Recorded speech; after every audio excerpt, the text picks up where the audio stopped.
British east India company, जो शुरुआत में व्यापारी थे, धीरे धीरे भारत के शासक बन गए। उनकी जीत का राज्य था उनकी फौजी ताकत और स्थानीय राजाओं के साथ चालाक गठबंधन।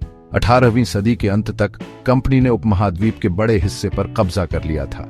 इस विशाल प्रभुत्व ने एक चुनौती पेश की, इतने बड़े क्षेत्र पर प्रभावी ढंग से शासन कैसे किया जाए। भारत के प्रशासन के लिए एक व्यवस्थित ढांचे की इस आवश्यकता ने कई कानूनों को जन्म दिया, जिन्होंने देश की किस्मत को गहराई से प्रभावित किया। ब्रिटिश शासन के शुरुआती साल अवसरवाद और शोषण के मिश्रण से भरे थे। मुनाफे से प्रेरित कंपनी अक्सर भारतीय लोगों के कल्याण की अनदेखी करती थी। भ्रष्टाचार व्याप्त था और प्रशासन अक्षम था। इस अवधि ने एक अधिक संगठित और जवाबदेह शासन प्रणाली की तत्काल आवश्यकता पर प्रकाश डाला। ब्रिटिश संसद ने कंपनी के मामलों पर अधिक नियंत्रण की आवश्यकता को पहचानते हुए अपने अधिकार का दावा करना शुरू कर दिया। इसने 18वीं शताब्दी के अंत में शुरू हुए चार्टर एक्टों की एक श्रृंखला को जन्म दिया, जिसका उद्देश्य कंपनी के प्रशासन को विनियमित करना था। इन एक्टों ने भारत में शासन की एक अधिक केंद्रीकृत और नौकरशाही प्रणाली की नींव रखी। 19वीं शताब्दी की शुरुआत में ब्रिटेन में भारत को शासित करने के लिए एक अधिक प्रबुद्ध और जिम्मेदार दृष्टिकोण की आवश्यकता के बारे में जागरूकता बढ़ी। सुधारकों और बुद्धिजीवियों ने भारतीयों के कल्याण और पश्चिमी शिक्षा और कानूनी व्यवस्था की शुरुआत की वकालत शुरू की। दृष्टिकोण में इस बदलाव ने बाद के कानून को प्रभावित किया और ब्रिटेन और भारत के बीच विकसित हो रहे संबंधों को आकार दिया। 1813 का चार्टर अधिनियम भारत में ब्रिटिश क्षेत्रों को परिभाषित करने की दिशा में एक महत्वपूर्ण कदम था। इसने ईस्ट इंडिया कंपनी के चार्टर का नवीनीकरण किया, लेकिन इसके व्यापार एकाधिकार को कम कर दिया। इस अधिनियम ने निजी उद्यमियों के लिए भारत के साथ व्यापार के द्वार खोल दिए। हालांकि कंपनी ने चाय और चीन के साथ व्यापार पर अपना नियंत्रण बनाए रखा।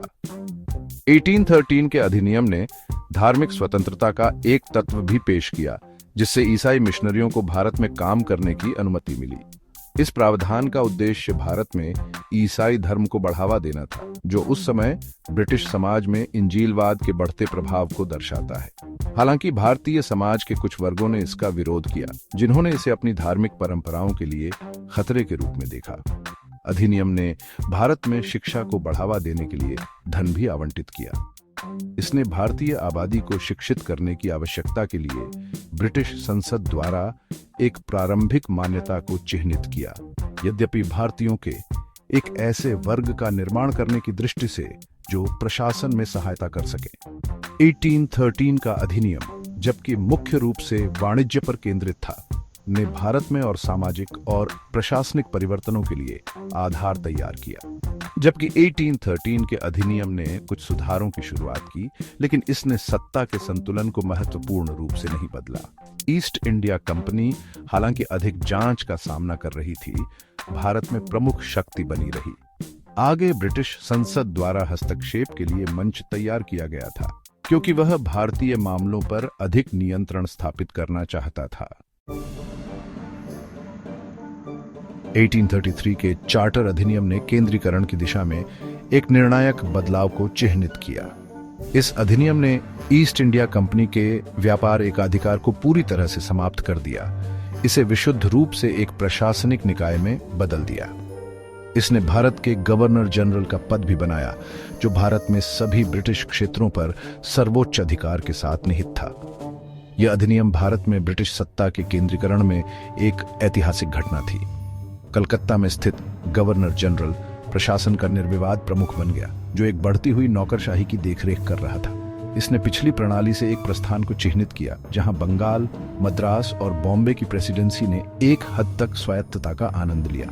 1833 के अधिनियम ने जाति या धर्म के बावजूद कानून के समक्ष समानता के सिद्धांत को भी निर्धारित किया। 19वीं सदी के भारत के संदर्भ में यह एक क्रांतिकारी अवधारणा थी, जहां पारंपरिक पदानुक्रम और भेदभावपूर्ण व्यवहार गहराई से व्याप्त थे।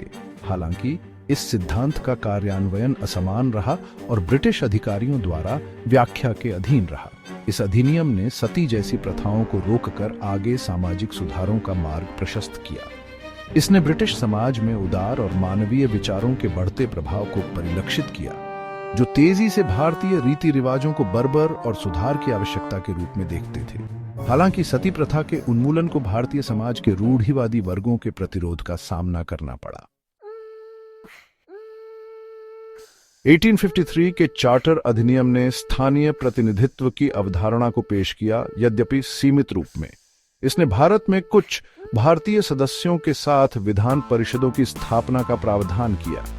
भारतीयों को उनके शासन में एक आवाज देने की दिशा में यह एक अस्थायी कदम था। 1853 के अधिनियम ने भारतीय सिविल सेवाओं के लिए खुली प्रतियोगिता भी शुरू की।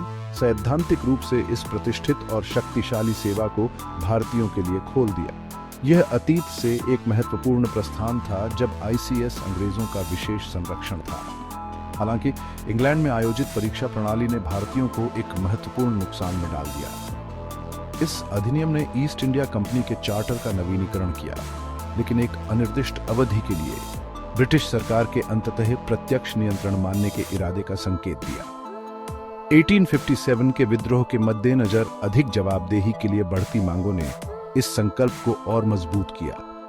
1853 का अधिनियम, जबकि कुछ प्रगतिशील उपायों को पेश करता था, भारतीयों के बीच अंतर्निहित असंतोष को दूर करने में विफल रहा। सीमित प्रतिनिधित्व और निरंतर आर्थिक शोषण ने ब्रिटिश शासन के खिलाफ आक्रोश को बढ़ावा दिया। पिछले दशकों में बोए गए राष्ट्रवाद के बीज अब उगने लगे थे।